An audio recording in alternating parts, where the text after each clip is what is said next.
നമസ്കാരം. എൻ്റെ യൂട്യൂബ് ചാനലായ നൂറ് ചാനലിലേക്ക് എല്ലാവർക്കും സ്വാഗതം. സുഹൃത്തുക്കളെ, ഇന്ന് നമ്മൾ നോക്കുന്നതെന്ന് പറഞ്ഞാൽ ഒരു ശാസ്ത്രീയമായ ഒരു സ്റ്റോറിയാണ്. അതായത് നിങ്ങൾക്കറിയില്ല ആ വിവരമാണ് ഞാൻ പറയുന്നത്. കൊബാൾട്ട് എന്ന് പറയുന്ന ഒരു സാധനം ഏറ്റവും വില കൂടിയ ഒരു വസ്തുവായി മാറിക്കൊണ്ടിരിക്കുന്ന ഒരു കാലഘട്ടത്തിലാണ് നമ്മൾ ജീവിച്ചുകൊണ്ടിരിക്കുന്നത്. ചൈന പോലത്തെ വലിയ രാജ്യങ്ങളൊക്കെ തന്നെ ഈ കൊബാൾട്ട് പാവപ്പെട്ട ഈ ജനങ്ങളെ കൊണ്ട് പണിയെടുപ്പിച്ചിട്ട് മണൽത്തരികളിൽ നിന്നും മറ്റും ശേഖരിച്ചു കൊണ്ടിരിക്കുക. പഴയ കാലത്തെ മൊബൈൽ അതുപോലുള്ള ഇലക്ട്രോണിക് സാധനങ്ങളിൽ നിന്നൊക്കെ കൊബാൾട്ട് വീണ്ടും വീണ്ടും ശേഖരിക്കുകയാണ് ചെയ്യുന്നത്. കാരണം ഈ കൊബാൾട്ട് കിട്ടാനില്ല എന്നുള്ളതാണ്. ഇനി നമുക്ക് ഒരു കഥ പുനഃപരിശോധിക്കാം. ഒരു സമയത്ത് നമ്മുടെ ഇന്ത്യൻ ഈ കടൽ മേഖലയിൽ ഒരു വലിയ അഗ്നിപർവ്വതം ഉണ്ടാവുകയും ആ അഗ്നിപർവ്വതം പൊട്ടി പിന്നെ ലാവ ഒഴുകി അത് കടലിനടിയിൽ വലിയൊരു കുന്നുപോലെ ആയിത്തീരുകയും ചെയ്തു. അത് കൊബാൾട്ട് ആണ് എന്ന് നാം തിരിച്ചറിഞ്ഞിരിക്കുന്നു. അപ്പോൾ അതിൻ്റെ അർത്ഥത്തിൽ അത് നമുക്കെടുത്ത് ഉപയോഗിക്കുകയാണെങ്കിൽ നമ്മൾ അതീവ സമ്പന്നരായി തീരുകയും ചെയ്യും. ആര്? ഇന്ത്യക്കാർ. അതിന് നമ്മൾ ഒരു ബിഗ് എമൗണ്ട് അത് എടുക്കാനായിട്ട് പുറം കോടതിയിൽ കെട്ടിവച്ചിരിക്കുകയാണ്.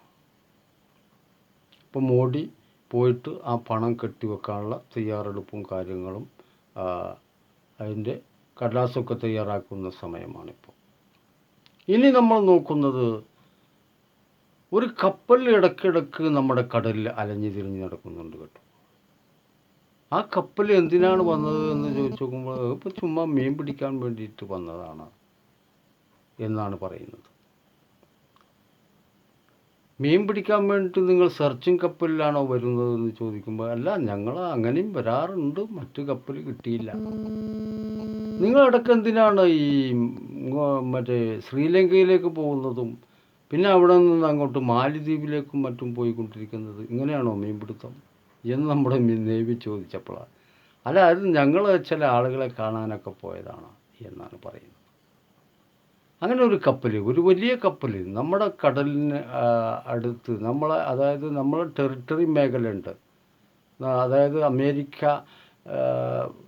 നിശ്ചയിച്ച ഓരോ രാജ്യത്തിനും ഓരോ ടെറിട്ടറി ഉണ്ട്. ആ ടെറിട്ടറി ഇത്ര കിലോമീറ്ററിനുള്ളിൽ ഇത്ര പരിധിക്കുള്ളിൽ ആ രാജ്യത്തുള്ളവർ മാത്രമേ അങ്ങോട്ട് പ്രവേശിക്കാൻ പാടുള്ളൂ എന്നുള്ള നിയമം അതിലംഘിച്ചിട്ടാണ് ഈ കപ്പൽ അവിടെ നടന്നുകൊണ്ടിരിക്കുന്നത്. ഏതാണ് ഈ കപ്പൽ എന്ന് അന്വേഷിക്കുമ്പോഴാണ് കപ്പലിൽ നിന്ന് അവ്യക്തമായ രീതിയിലുള്ള സംഭാഷണങ്ങളും വ്യക്തമല്ലാത്ത രീതിയിൽ ഉള്ള റിപ്പോർട്ടുകളും കിട്ടുന്നത്.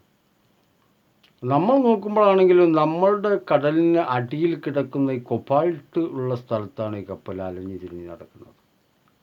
ഇനിയാണ് ഏറ്റവും വലിയ രസം. ഇത് ആരുടെ കപ്പലാണ് എന്ന് അന്വേഷിച്ച് നോക്കുമ്പോൾ ചൈനയുടെ കപ്പലാണ്. അപ്പോൾ ചൈന എന്തിനായിരിക്കും അവിടെ ഇങ്ങനെ നടന്നുകൊണ്ടിരിക്കുന്നതെന്ന് പ്രത്യേകം പറയേണ്ട ആവശ്യമില്ലല്ലോ. ഈ കൊബാൾട്ട് തേടിയാണ് ഈ ചൈന നമ്മുടെ കണ്ണുപൊട്ടിച്ചിട്ട് ഇടയ്ക്കിടെ അവിടെ വന്നുകൊണ്ടിരിക്കുന്നത്. അപ്പോൾ അതാണ് ഞാൻ ഈ മറ്റേ തമ്പുനെയിൽ പറഞ്ഞത്, കൊബാൾട്ട് തേടുന്ന കപ്പലിലെന്ന്. അങ്ങനെ ഒരു കപ്പൽ നമ്മളെ കടലിൽ ശ്രീലങ്കയിലേക്ക് വരുന്നു, അവിടുന്ന് ചായ കുടിക്കുന്നു, നേരെ മാലദ്വീപിലേക്ക് പോകുന്നു, അവിടുന്ന് ഇങ്ങോട്ട് വന്നിട്ട് വന്ന സ്ഥലത്തേക്ക് പോകുന്നില്ല. നമ്മൾ ഈ മേൽപ്പറഞ്ഞ സ്ഥലത്ത് ഈ അഗ്നിപർവ്വതം പൊട്ടി കടലിനടിയിൽ അടിഞ്ഞു കൂടിയിരിക്കുന്നതിനടുത്ത് ഇങ്ങനെ തമ്പിട്ടിട്ട് ഇങ്ങനെ നടക്കുകയാണ് ചെയ്യുന്നത്. ഇപ്പോൾ നിങ്ങൾ ഈ കപ്പലിൻ്റെ വരവിൻ്റെ ഏകദേശ രൂപം നമുക്ക് പിടികിട്ടി കാണും. കൊബാൾട്ട് എന്ന് പറയുന്ന ഏറ്റവും വിലപിടിപ്പുള്ള സാധനം തേടി വരുന്ന ചൈനയുടെ കപ്പലാണത്. ആ കൊബാൾട്ട് എടുക്കാൻ ഏറ്റവും പരമമായ അധികാരം ഇന്ത്യക്ക് തന്നെയാണ്. അത് എടുക്കണമെങ്കിൽ ഒരു ബിഗ് എമൗണ്ട് കെട്ടിവെച്ചിട്ട് വേണം എടുക്കാൻ. അപ്പോൾ എത്രയും $US നമ്മൾ അവിടെ കെട്ടിവെച്ചിട്ട് അത് എടുക്കാനുള്ള പരിപാടിയാണ്. അപ്പോൾ ഈ വീഡിയോ നിങ്ങൾക്ക് ഇഷ്ടമായെന്ന് ഞാൻ വിചാരിക്കുന്നു. മറ്റൊരു വീഡിയോയുമായി നമ്മൾ വീണ്ടും കണ്ടുമുട്ടുന്നവരെ നിങ്ങൾക്കെല്ലാവർക്കും നന്ദി, നമസ്കാരം. അതുപോലെ വീഡിയോ സ്കിപ്പ് ചെയ്യാതെ കണ്ടതിന് നന്ദി. മറ്റുള്ളവർക്ക് ഷെയർ ചെയ്യുക. അപ്പോൾ ഈ ചൈനയുടെ ഒരു ബുദ്ധി നോക്കട്ടെ.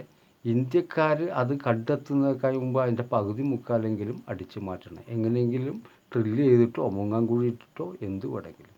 അപ്പോൾ ചൈനയുടെ കപ്പൽ വരുന്നത് നോക്കണേ, അതാ പ്രശ്നം.